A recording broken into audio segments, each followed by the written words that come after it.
Mesdames et messieurs, méfiez-vous des vagabonds, artistes, réfugiés et autres adeptes des révolutions. Ils volent votre terre natale, votre langue, votre horizon. Ils se moquent du capital et des lois de vos nations. Ils sautent par-dessus les méridiens, se rapprochent de vos maisons. Déjà vos mers ne charrient plus que des vagues d'immigration et vos chemins se remplissent de poètes en panne d'inspiration. On dit souvent que mon art dérange quand je dis ce que je pense. Et quand je pense ce que je dis, nuance, c'est étrange comme les temps changent. On dit souvent que mon art porte préjudice. On me plaide coupable d'utiliser mes mots à ma guise. Moi qui n'ai que les mots en guise d'armes, je les aiguise car c'est la justice que je vise.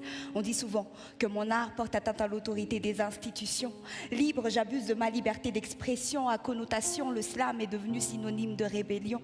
On dit souvent que mon art ne sert à rien, que slammer ne sert à rien, c'est cela ce qu'ils disent, c'est monsieur, madame, je sais tout, qui savent tout, sauf rien. Allez leur dire qu'on est tous sauf rien. Parce que s'il y a une chose que je sais, c'est que je ne sais rien, disait Socrate. Et Descartes, que la parole a beaucoup plus de force pour persuader que l'écriture, sachant toutefois que les écrits sur les paroles souvent perdurent. Alors pourquoi j'écris? Serait-ce par soif de liberté?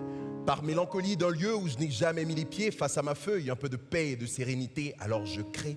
Toujours en quête de raison, souvent de se le dire et de partir sans raison. Oui, j'ai soif de liberté.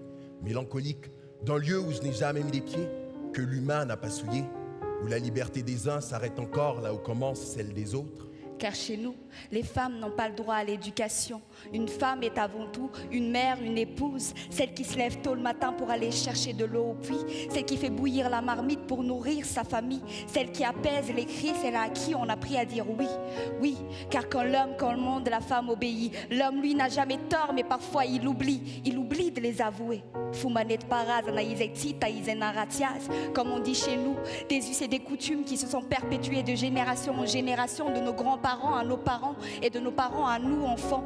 Mais il est temps que les femmes aussi aient droit à l'éducation, qu'on sache lire et écrire, parler et s'exprimer, découvrir et voyager.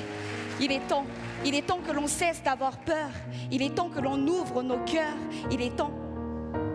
C'est maintenant. Il est l'heure. Allez, viens. Approche-toi de l'équateur, viens visiter mes tropiques aux mille couleurs, aux rivières de diamants et de douleurs. Bidonville, c'est ailleurs, c'est ici. Bidonville, les étudiants au fond des mines et au cimetière les mineurs, puisque la valeur de la pierre augmente à chaque fois qu'une vie se meurt. Enfants putains, alignés sur les trottoirs, enfants caïds, enfants voleurs, entassés dans les dortoirs. Pendant ce temps, chez les pêcheurs, on ne tire que des filets vides. On craint toujours le paludisme et on regarde sa petite sœur accoucher d'une 5e fille. Alors, restent les siens à nourrir. Poissons envolés, fruits confisqués, moissons exportées, chiffres tronqués. Alors je pars pour elle, pour lui, puisque l'espoir n'a pas de prix. Alors, je prie. Non, je ne prierai pas. Paris, Bruxelles, Abidjan, Bamako, Liban, Tchad, Tunisie, Cameroun, Niger, Canada, Égypte. Je pense à toi de tout cœur, je pleure, je te pleure, je nous pleure, mais non, je ne prierai pas. Je ne le ferai pas au sens propre du terme, je ne m'adresserai pas à quelconque divinité, je ne la supplierai pas de veiller sur toi, sur nous, sur eux. Non, je refuse de m'y adonner. Car il est clair, encore une fois, que l'humain aura su transformer ses droits et ses croyances en armes de destruction massive. Hélas, nous n'avons rien appris de l'histoire, semble-t-il. Dans cette promotion à outrance de la haine, cette course à l'homogénéité, cette culture populaire de la xénophobie, ce culte de l'individualisme, tous s'empressent de revendiquer leurs droits et croyances comme étant supérieurs à ceux de notre prochain. Mais qu'en est-il de nos devoirs, humains avant tout? En quoi ton droit équivaut à devoir tuer l'autre? Oui, je suis celui qui tue pour une croyance ou une couleur de peau, le manifestant qui pleure sous les gaz lacrymaux, le corps de ce migrant qu'on repêche au fond de l'eau, l'innocent qui sanglote seul au fond de son cachot, et cet homme qui viole avec la pointe de son couteau. Je suis pédophile, bourreau, ce toxico qui ne vit que pour la prochaine dose. Je suis ce terroriste, je suis ce terroriste qui explose dans le métro, et ce politicien qui qui ne répand plus que la haine de l'autre, la balle perdue, l'erreur dans l'équation, la faute, l'artiste qui réinvente le monde à sa sauce. Je suis le président corrompu et le flic qui torture, le militant qu'on tue et le militaire qui exécute. Je suis l'hôpital qui s'écroule sous les bombes et cet homme qui marche seul sur les décombres. J'ai dénoncé mes amis, trahi mes compagnons, fait exciser ma fille au nom de la tradition, reporté mes vices et mes blessures sur la prochaine génération.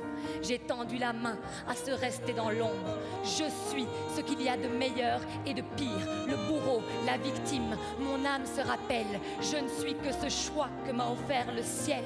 Mon âme se rappelle, je suis cet autre que je déteste, je suis cet autre que j'aime. Mon âme a ses souvenirs qui lui donnent des racines et des ailes. Le ciel, la terre, l'ombre, la lumière, la paix, la guerre, une altercation de circonstances ont fait le yin et le yang. Ce qui fait que l'un sans l'autre, on ne peut exister. Que d'un accord en désaccord, une alliance se crée, ralliée en un traité signé en 2 mots. Fraternité, unité. Nos humanités superposées, une fraternité fragilisée, 2 doigts de la même main, une diversité liée par un même destin. La différence est le point de division, mais cette différence est aussi notre communion. L'enfant naît dans ce monde sans aucune crainte, rappelez-vous-en, aucun jugement et aucune peur. Ce n'est que la curiosité de la découverte dans les yeux, ce n'est que des boules d'amour dans le cœur, une haine étrange, une noirceur absurde. Mais de ma noirceur je te couvre et de mon sourire je t'effraie. Prends-moi, encore une fois, prends mon souffle, prends ma vie, prends-moi dans tes bras, peut-être juste une fois, peut-être juste une seule fois, mais prends-moi. Partons au loin, loin d'ici, loin de nos douleurs, loin de nos couleurs, près de nos ferveurs et encore plus de nos cœurs.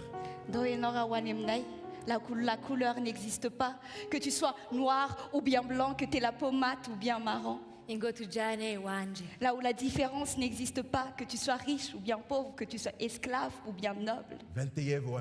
Là où les barrières n'existent pas, là où on parle une seule et même langue, là où l'amour est un pont entre nous et les 2 mondes.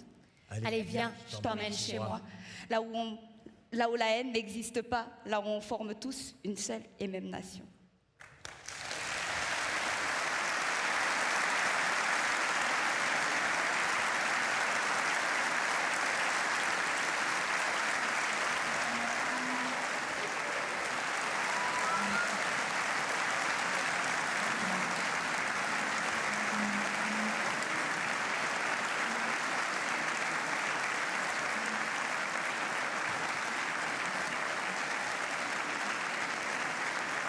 Merci à nos artistes.